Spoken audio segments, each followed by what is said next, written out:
সাহারা মরুভূমি বিশ্বের বৃহত্তম তপ্ত মরুভূমি এবং উত্তর আফ্রিকার এক বিশাল অংশ জুড়ে এর অবস্থান। এটি আয়তনে প্রায় 92 লক্ষ বর্গ কিলোমিটার, যা মোটামুটিভাবে মার্কিন যুক্তরাষ্ট্রের সমান।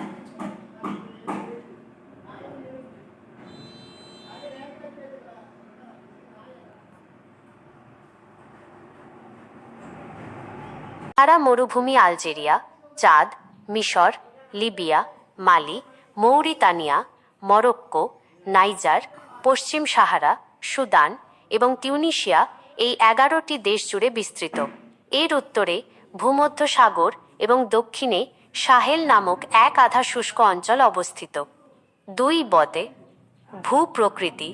অনেকেই মনে করেন সাহারা মানেই শুধু বালির পাহাড়, স্যান্ড ডিউনস, কিন্তু সাহারার মাত্র 25% বালি।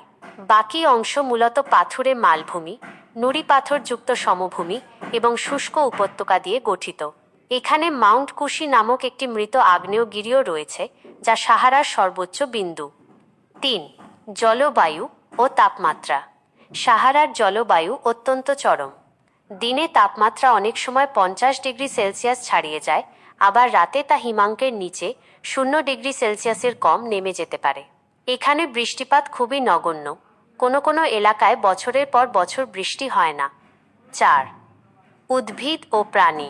তীব্র গরম ও পানির অভাব সত্ত্বেও এখানে কিছু বিশেষ প্রজাতির প্রাণী ও উদ্ভিদ টিকে থাকে।